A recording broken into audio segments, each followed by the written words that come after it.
Hey, I want to talk about YouTube strikes real quick. I'm hoping this conversation or this monologue by me, it's not really a conversation, will start a conversation in the comment section. So I want to talk about YouTube strikes and kind of pose some questions, some ideas, some different perspectives that have been thrown at me.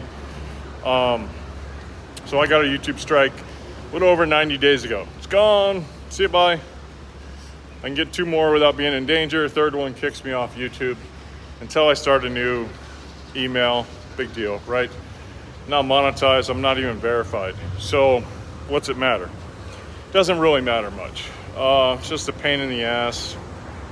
But more importantly to me, are YouTube strikes being used to just bully people, or is there some legitimacy to them? We all know that Philly in the Philippines goes on rants about, they stole my material. They stole it. They stole it. Was it being stolen, or was it being commented on? Was it being reacted to? Was it being used as proof of bad behavior? Is it fair use? Is it not fair use? These are all questions YouTube won't answer. Now, in order for you to find those answers, you have to go to federal court. Who wants to go to federal court? You got to find a lawyer that will go to federal court on such frivolous charges. I'm not going to be able to squeeze through there. Maybe if I go umbrella first? Nope. This is kind of cool though. I'm going to suffer through some rain because I want to get it on film anyway. So you have to be able to find a lawyer who will go to court with these crazy frivolous charges, and it's federal court. It's not small claims. It's not, Jim Joe Bob and his brother, the DA, Jim Joe Bob, the judge, and his brother, the DA. This is federal court. The way I understand it. This is all the way I understand it. And I'm looking for clarification, and there's not a lot of clarification online, which really sucks because, it leaves the lay people, when they don't clarify the laws and make it really clear, it allows people to abuse those at the lowest levels.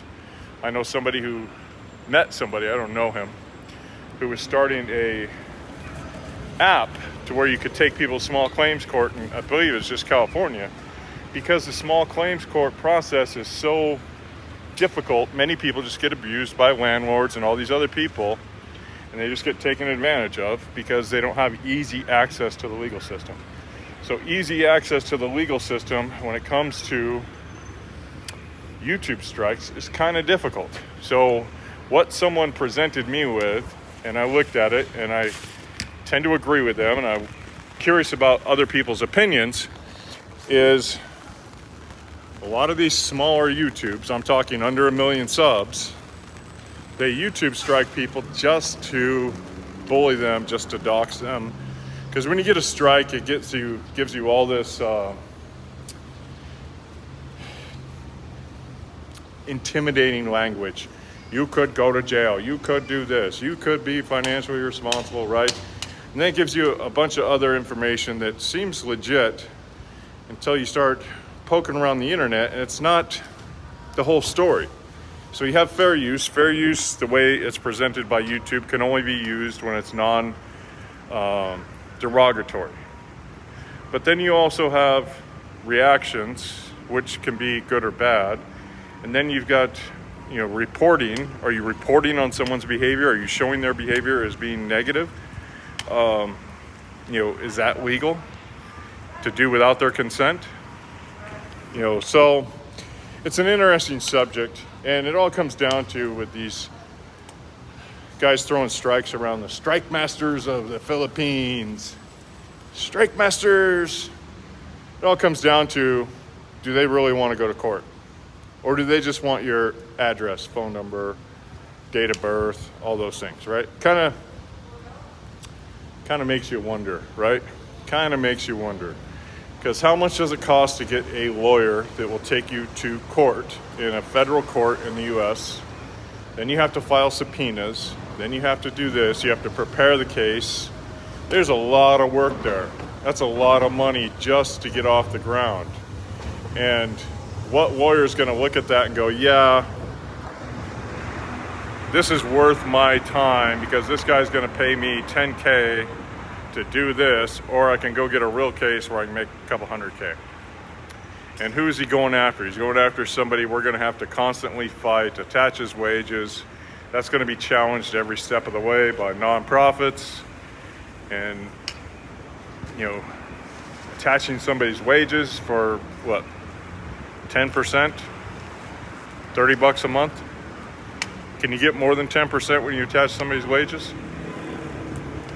Can SSD, Social Security, or military retirements even be attached for civil lawsuits? I don't know. So it's just kind of funny.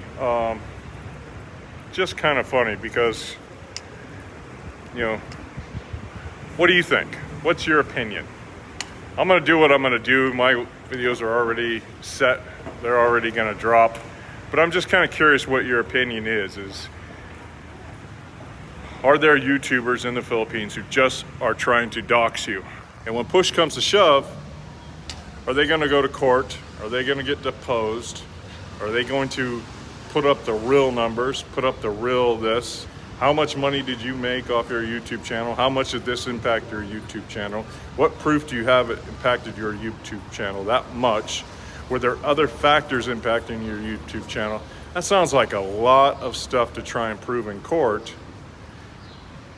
And again, I go back to what lawyer is going to take that to a federal judge and say, you know, this case needs to be heard, and not get laughed out of the courtroom by the judge and all of his buddies. And I don't know. It'll be interesting, but I think we'll find out in short order, because I sorted out how to protect my private information, and it seems easy enough. So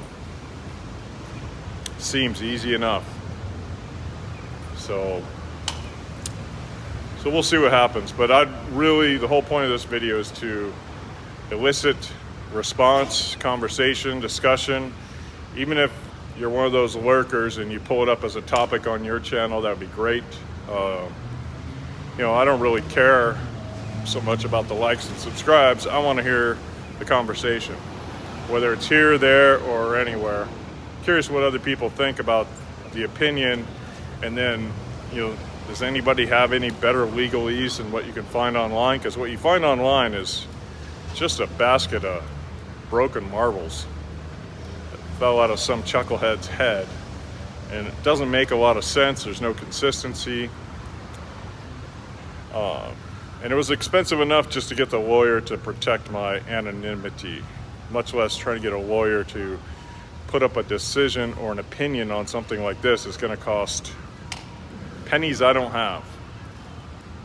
So we'll see what happens. Anyway, thanks for watching. Take care. Bye.